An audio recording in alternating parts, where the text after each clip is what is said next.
The Washington Wizards are in 8th place.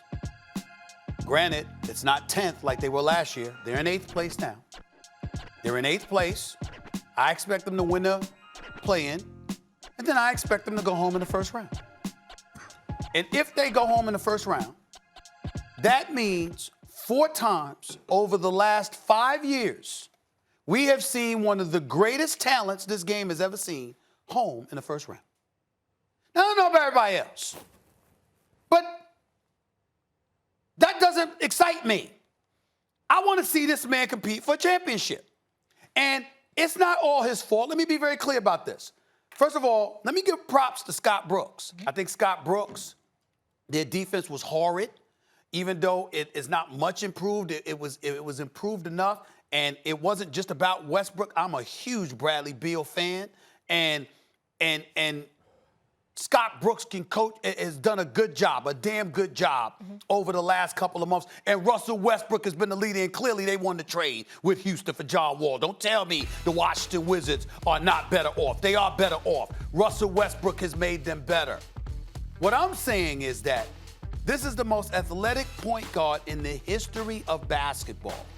This dude is a guy that we were accustomed to seeing. Last time we saw him deep into the playoffs was when they had a 3-1 lead on the Golden State Warriors, and we thought they were going to knock off that 73-win team, and come to find out Steph and Clay and those boys came back and closed the deal and beat them out.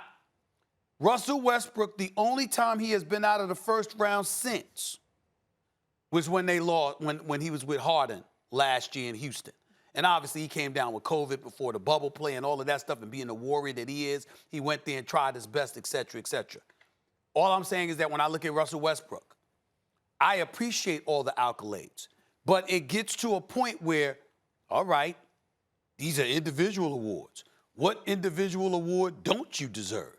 As incredible as you are, we know what you can do. There's one thing missing now. And the one thing, I'm not even talking about the chip. I'm talking about competing for it.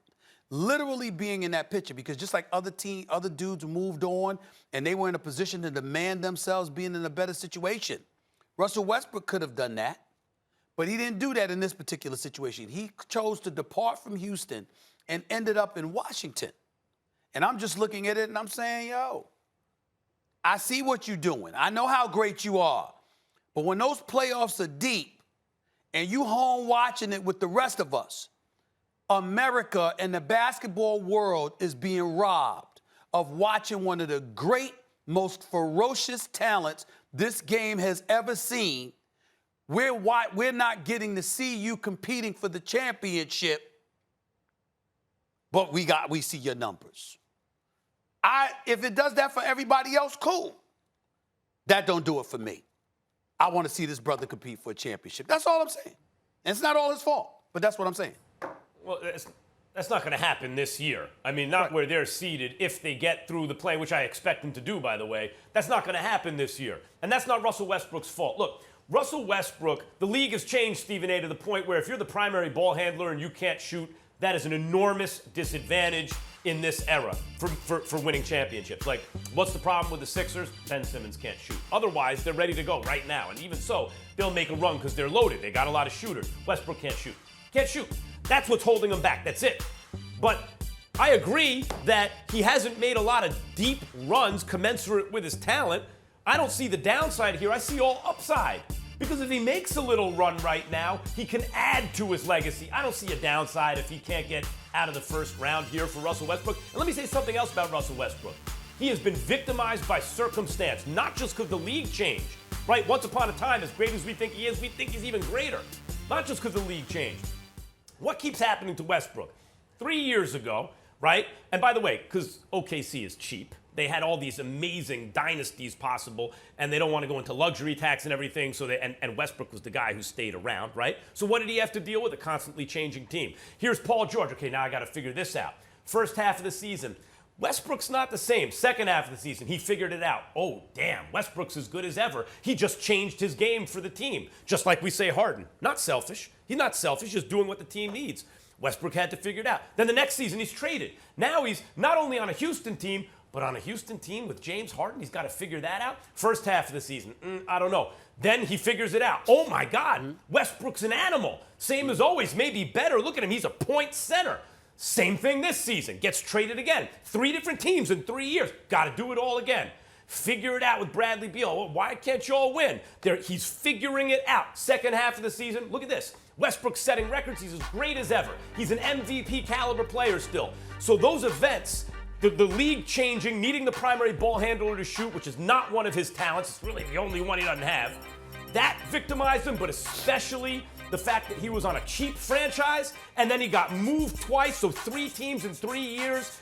He's been victimized by circumstance. In these playoffs, Stephen A., anything he does is gravy. And by the way, him and Bradley Beal in that backcourt, who knows? They're underdogs. I don't think they're going to do it. But who knows? He has a chance Max, to add. I don't see any subtraction here. I know that, Molly, you had a question. Yeah. I just have to address something that Max said. Go for it. What you just said was utterly ridiculous. Russell Westbrook's in his 13th year. Prior to him going to Houston last year, Max, what was the narrative? When he went, I'm telling you, now see, this is where it gets uncomfortable because I'm perceived as being negative on Russell Westbrook when I'm one of his biggest fans, okay? For years, I raved about him. But when I went off about it, I didn't care about a 35, 21, and 14 performance. Everybody that was getting on me for getting on Russell Westbrook ignored the fact that I was pointing out, you 13 games under 500.